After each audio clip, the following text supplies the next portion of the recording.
72 ദിവസങ്ങൾ ദുരന്തത്തിന്റെ മണ്ണിടിച്ച് നിഗൂഢതയുടെ മഹാനദിയിൽ ഒളിപ്പിച്ച അർജുന്റെ ദേഹം ഒടുവിൽ പ്രകൃതി മനുഷ്യർക്ക് വിട്ടുകൊടുത്തിരിക്കുന്നു.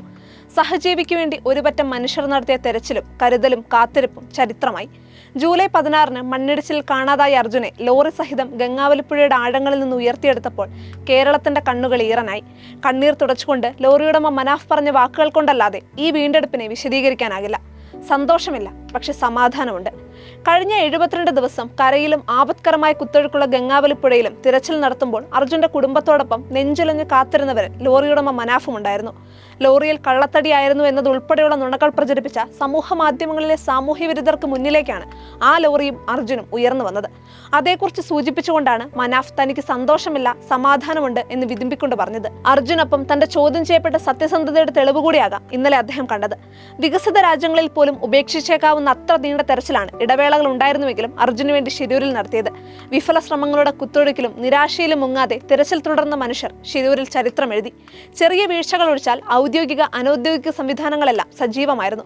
തുടക്കത്തിൽ കർണാടകത്തിന്റെ രക്ഷാപ്രവർത്തനം കാര്യക്ഷമമല്ല എന്ന പരാതി ഉയർന്നെങ്കിലും അത് പരിഹരിക്കപ്പെട്ടു. ചെയ്യാവുന്നതെല്ലാം ചെയ്യുമെന്ന് മുഖ്യമന്ത്രി പിണറായി വിജയൻ അർജുന്റെ വീട്ടിലെത്തി കുടുംബാംഗങ്ങൾക്ക് ഉറപ്പുകൊടുത്തിരുന്നു.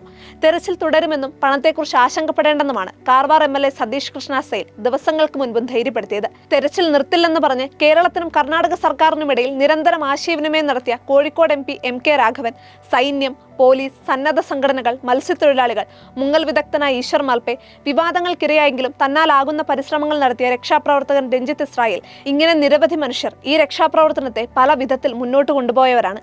ഇതിനിടെ കാലതാമസമില്ലാതെ അർജുന്റെ ഭാര്യയ്ക്ക് സഹകരണ ബാങ്കിൽ ജൂനിയർ ക്ലർക്കായി സർക്കാർ താൽക്കാലിക നിയമനം കൊടുത്തു. അർജുൻ കേരളത്തിലെ എല്ലാ കുടുംബങ്ങളിലെയും നൊമ്പരമായി മാറി. അവരുടെ എല്ലാം കാത്തിരിപ്പിനൊടുവിലാണ് അർജുന്റെ മൃതദേഹമെങ്കിലും ലഭിച്ചത്. സന്തോഷമില്ലെങ്കിലും സമാധാനമുണ്ട്. കാലവർഷം ദുരന്തമായി കേരളത്തെ പ്രഹരിച്ച ദിവസങ്ങളാണ് കടന്നുപോയത്.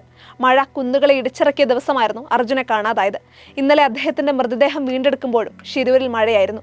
ഇതിനിടെ പെരുമഴയിലും ഉരുൾപൊട്ടലിലും വയനാട്ടിലെ മുണ്ടക്കയിലും ചൂരൽമലയിലും കോഴിക്കോട് ജില്ലയിലെ വിലങ്ങാട്ടുമായി നിരവധി മനുഷ്യർ മരിച്ചു.